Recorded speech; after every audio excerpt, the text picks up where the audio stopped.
العالمين والصلاة والسلام على سيد الأنبياء والمرسلين محمد وآله وأصحابه أجمعين. أما بعد فأعوذ بالله من الشيطان الرجيم. بسم الله الرحمن الرحيم. إن عدة الشهور عند الله 12 شهرا في كتاب الله يوم خلق السماوات والأرض منها 4 حرم ذلك الدين القيم فلا تظلموا فيهن أنفسكم. وقال الله سبحانه وتعالى يسألونك عن الشهر الحرام قتال فيه قل قتال فيه كبير وصد عن سبيل الله وكفر به. وقال الله سبحانه وتعالى يسألونك عن الأهلة قل هي مواقيت للناس والحج.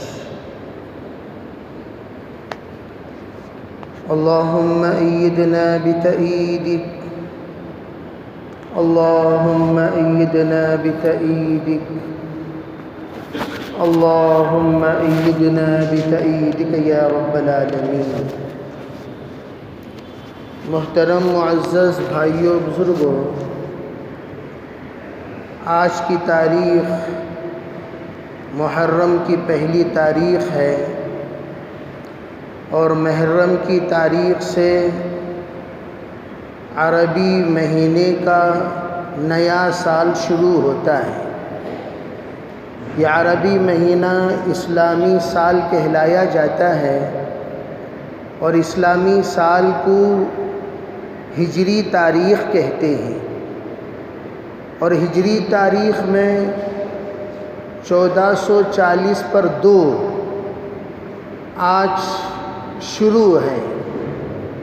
اور آپ حضرات کو 2 تاریخیں ہمیشہ کان میں کہی جاتی ہیں، ایک انگریزی تاریخ، ایک عربی تاریخ، ایک عیسوی تاریخ، ایک ہجری تاریخ.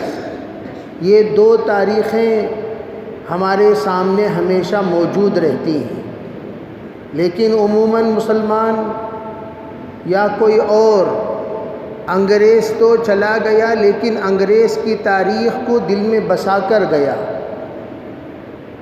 ایک ٹرین میں مسافر سفر کر رہے تھے، ایک انگریز اوپر سویا ہوا تھا.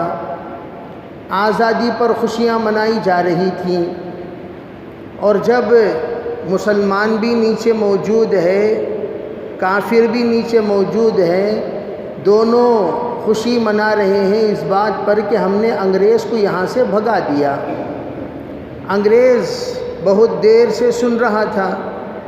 سنتے سنتے اس نے پوچھا، بڑی اچھی بات ہے، آپ لوگوں نے بڑی محنت سے انگریز سے ہندوستان کو آزاد تو کرا دیا، ذرا مجھے بتاؤ، آپ مسلمان ہیں، مسلمان کی تو کوئی تاریخ ہوگی، تم ہندو ہو، ہندوؤں کی بھی کوئی تاریخ ہوگی، ذرا بتاؤ مسلمان آج تمہاری تاریخ کیا ہے، ذرا تم بتاؤ آج تمہاری تاریخ کیا ہے. دونوں نے تاریخ بتانے سے عاجز رہ گئے، خاموش ہو گئے. اب اس نے بتایا، اچھا بتاؤ آج اگست کیا ہے، سپٹمبر کیا ہے، نومبر کیا ہے، کون سی تاریخ ہے. فٹ دونوں نے بتا دیا کہ یہ تاریخ ہے. تو اس نے کہا، ہم گئے لیکن ہماری ہر چیز تم میں بسا کر گئے. ہم تو چلے گئے، ہماری عادتیں تم میں موجود ہیں، ہماری زبان تم میں موجود ہے، ہماری تاریخ تم میں موجود ہے، ہمارے طور و طریقے تم میں موجود ہے، ہمارے جو کچھ تہواریں ہیں، جشن ہے، وہ تم میں موجود ہے. تم لوگ سب سے زیادہ ہیپی نیو ایئر مناتے ہو وہ ہماری تاریخ ہے جو تم مناتے ہو۔ تو حقیقت میں مسلمان ہیں ہم، لیکن ہمیں آج پوچھا جائے بھئی تاریخ کیا ہے نہیں معلوم۔ حالانکہ میرے عزیز بھائیوں، ہونا تو یہ چاہیے تھا کہ ہماری تاریخ میں 3 تاریخیں ہیں۔ ایک تاریخ میلاد ہے، ایک تاریخ نبوی ہے، ایک تاریخ ہجری ہے۔ جناب رسول اللہ صلی اللہ علیہ وسلم جس وقت پیدا ہوئے اس وقت میں ایک تاریخ شروع ہوئی، اس تاریخ کو تاریخ میلاد کہتے ہیں۔ اس سے پہلے عربوں کی ایک عادت تھی، عرب ایک تاریخ بولتے تھے۔ وہ تاریخ کون سی؟ ابرہہ جس وقت ہلاک ہوا، ابرہہ جس وقت برباد ہوا، ابرہہ پر جس وقت عذاب آیا، جس کو الم تر کیف فعل ربک باصحاب الفیل الم یجعل کیدہم فی تضلیل وارسل علیہم طیرا ابابیل ترمیہم بحجارۃ من سجیل فجعلہم کعصف مأکول، جو سورۃ الفیل کہلائی جاتی ہے اس کو عام الفیل کہتے ہیں۔ عام الفیل کی تاریخ، جس تاریخ میں ہاتھی کے لشکروں کا واقعہ پیش آیا، ابرہہ کے تباہ ہونے کا واقعہ پیش آیا، اس وقت میں باقاعدہ اس تاریخ کو اپنے سامنے رکھ کر لوگ تاریخ بیان کیا کرتے تھے۔ عام الفیل کے 10 دن بعد، عام الفیل کے 2 ماہ بعد، عام الفیل کے 2 سال بعد، اس طرح تاریخ بیان کیا کرتے تھے۔ جب سرکار دو عالم صلی اللہ علیہ وسلم پیدا ہوئے اس وقت سے تاریخ میلادی شروع ہوئی۔ میلاد کے یعنی سرکار کی پیدائش کے 2 سال بعد، 3 سال بعد، 4 سال بعد ایسا ہوا، ایسا ہوا، ایسا ہوا، یہ کہا کرتے تھے۔ 40 سال تک تاریخ میلاد چلتی رہی اور 40 سال پر آپ کو نبوت ملی، تو وہاں سے تاریخ نبوت نبوی چل پڑی۔ وہ کب تک چل پڑی؟ ہجرت تک۔ جب ہجرت ہوئی ہے جناب رسول اللہ صلی اللہ علیہ وسلم نے ہماری تاریخ کو تاریخ ہجری بنا دیا، اس وقت سے ہماری ہجری تاریخ چل رہی ہے۔ گویا سرکار جب سے ہجرت فرمائے اس وقت سے لے کر آج تک جو تاریخ ہوئی ہے 1440 پر 2 سال، 1440 پر 2 سال، 42 سال، اتنے سال گزر گئے سرکار کی ہجرت کے۔ گویا اسلامی تاریخ میں تاریخ میلاد بھی ہے، تاریخ نبوی بھی ہے، پھر تاریخ ہجری ہے۔ جب تاریخ ہجری شروع ہوئی، تاریخ میلادی، تاریخ نبوی، ان دونوں کو چھوڑ دیا گیا، ترک کر دیا گیا۔ اب ہماری تاریخ ہجرت سے شروع ہو رہی ہے۔ عجیب بات ہے، اب علماء یہ کہتے ہیں ہجرت سے ہماری تاریخ کیوں شروع ہوئی؟ فرمایا ہجرت کہتے ہیں چھوڑنے کو، ہجرت کہتے ہیں چھوڑنے کو۔ المہاجر، سرکار نے فرمایا مہاجر وہ ہے من ہجر ما نہی اللہ عنہ، وہ تمام چیزیں چھوڑ دے جس کو اللہ نے منع کیا ہے۔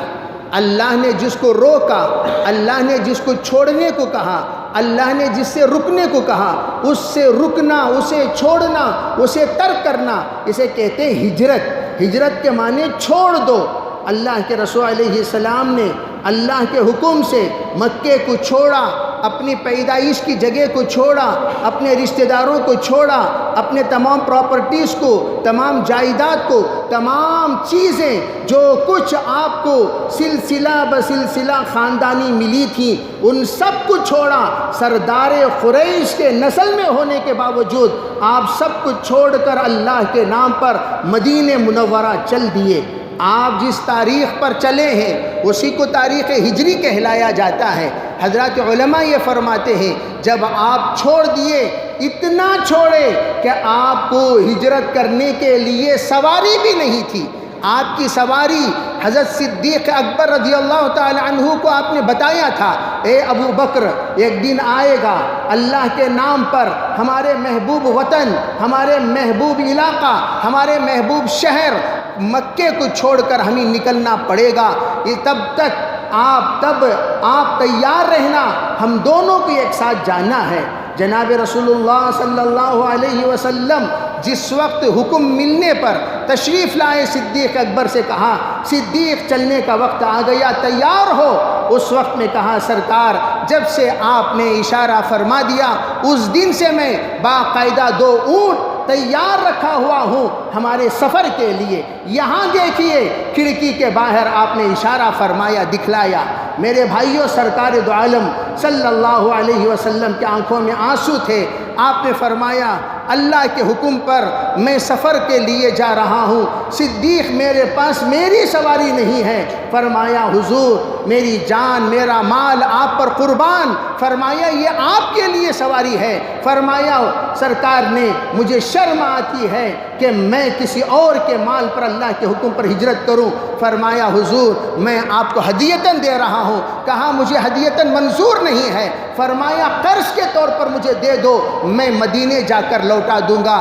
قرض کے طور پر آپ نے اونٹ لے کر آپ نے سفر شروع کیا۔ اسی لیے سرکار نے فرمایا ابو بکر صاحبی فی الحجرہ، صاحبی فی الغار، صاحبی فی القبر، صاحبی فی الحشر، صاحبی فی الجنہ۔ صدیق اکبر میرا دوست ہے غار کا، میرا ساتھی ہے ہجرت کا، میرا دوست اور ساتھی رہے گا قبر کا، اور میرے ساتھ رہے گا حشر میں، اور میرے ساتھ رہیں گے جنت میں۔ یہ بات آپ نے ارشاد فرمایا۔ میرے عزیز بھائیوں، آج ہم لوگوں کو وہ تاریخ یاد دلانی پڑ رہی ہے۔ آج ہجرت کی تاریخ ہے، ہجرت ہم سے مطالبہ کر رہی ہے تم وہ تمام چیزیں چھوڑو جس کو اللہ نے چھوڑنے کو کہہ دیا، جس کو اللہ نے چھوڑنے کو بتا دیا، جس کو اللہ نے چھوڑنے کا حکم دے دیا۔ جب تک چھوڑو گے نہیں مسلمان نہیں بنو گے۔ ہجرت لا ہجرت بعد الفتح، سرکار نے فرمایا ہجرت کا دروازہ فتح مکہ کے بعد بند ہو گیا ہے۔ کیا مطلب؟ علماء کہتے ہیں عمومی ہجرت کا حکم، تمام مسلمان ہجرت کرو، تمام مسلمان ہجرت کرو، تمام مسلمان ہجرت کرو، یہ حکم فتح مکہ کے بعد ختم ہو گیا۔ اب تمام مسلمان کو ہجرت کرنے کا حکم نہیں دیا جائے گا۔ جزوی اعتبار سے، جماعت کے اعتبار سے، افراد کے اعتبار سے، اشخاص کے اعتبار سے، متعین مقدار کے اعتبار سے ان سے کہا جائے گا تم ہجرت کرو، تم ہجرت کرو، تم ہجرت کرو۔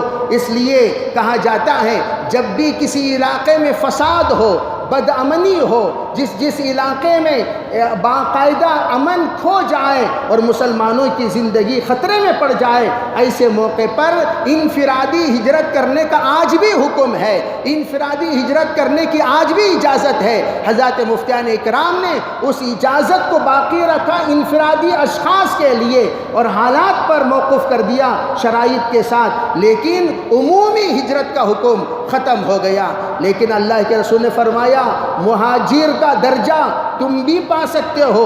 اللہ رب العزت مہاجر کو جو درجہ دیا ہے، ہجرت کرنے والے کو جو درجہ دیا، السابقون الاولون من المہاجرین والانصار، وہ درجہ تمہیں بھی مل سکتا ہے۔ شرط کیا ہے؟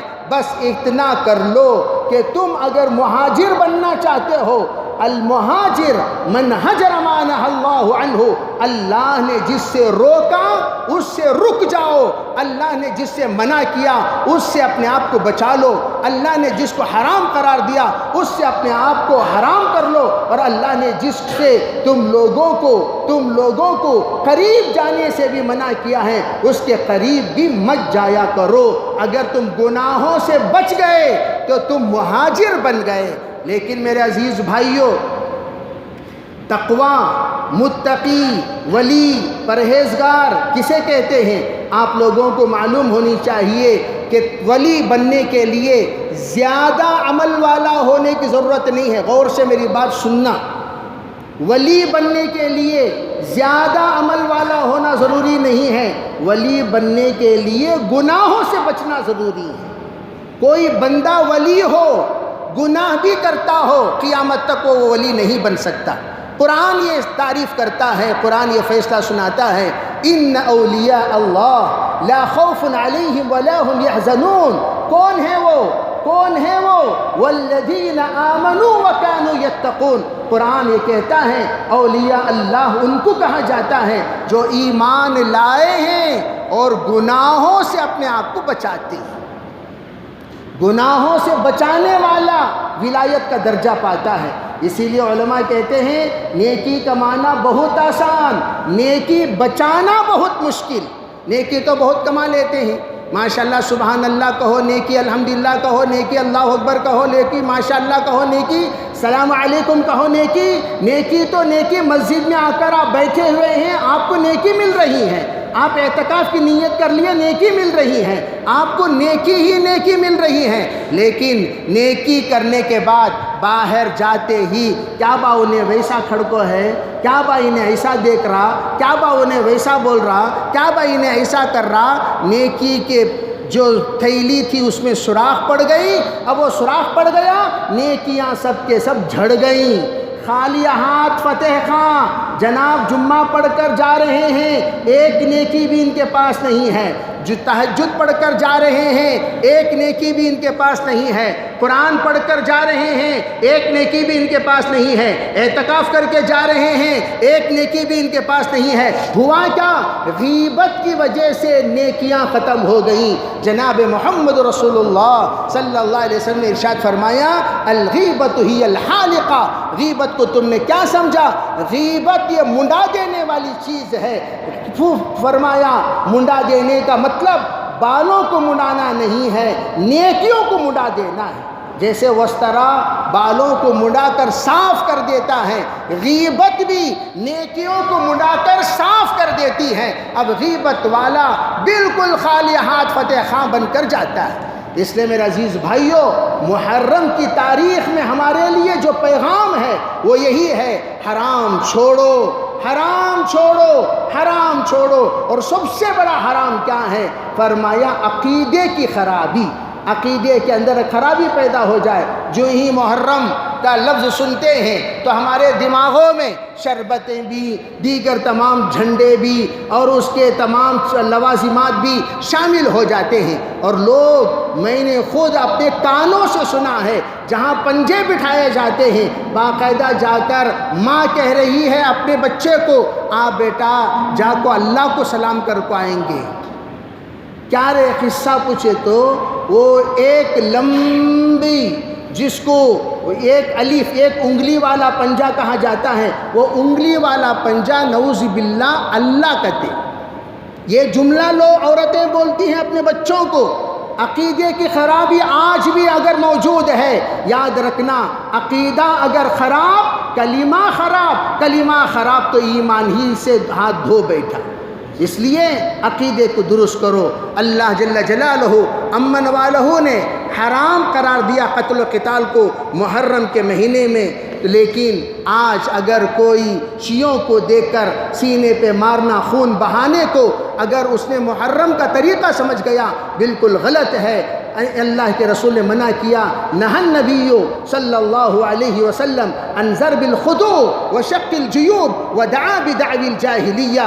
آپ نے منع کیا ہے اپنے مرحومین پر گالوں پر مار کر مت رویا کرو، گرہبان پھاڑ کر مت رویا کرو، زمانے جاہلیت کی طرح الفاظ کہتے ہوئے اور ان کے مرثیہ پڑھتے ہوئے مت رویا کرو، آپ نے منع کیا تھا۔ لیکن آج شہیدوں پر رویا جاتا ہے، ہم زندہ جاوید پر رویا نہیں کرتے۔ ماتم وہ کرے جو منکر ہو حیات شہداء کے، ہم زندہ جاوید پر ماتم نہیں کیا کرتے جو بھی کربلا کے ہوں۔ اور آج کی 2 تاریخ میں حضرت عمر رضی اللہ تعالی عنہ کی شہادت ہوئی ہے۔ حضرت عمر کی شہادت بھی محرم کے مہینے میں ہوئی ہے۔ بہت سارے ہمارا اکابرین ہیں جو محرم کے مہینے میں شہید ہوئے ہیں۔ اولیاء اللہ کو محرم کے مہینے میں شہید کیا گیا۔ شہداء، ان کی ایک بڑی لمبی فہرست ہے، انشاءاللہ آئندہ جمعہ آپ حضرات کے سامنے عرض کیا جائے گا۔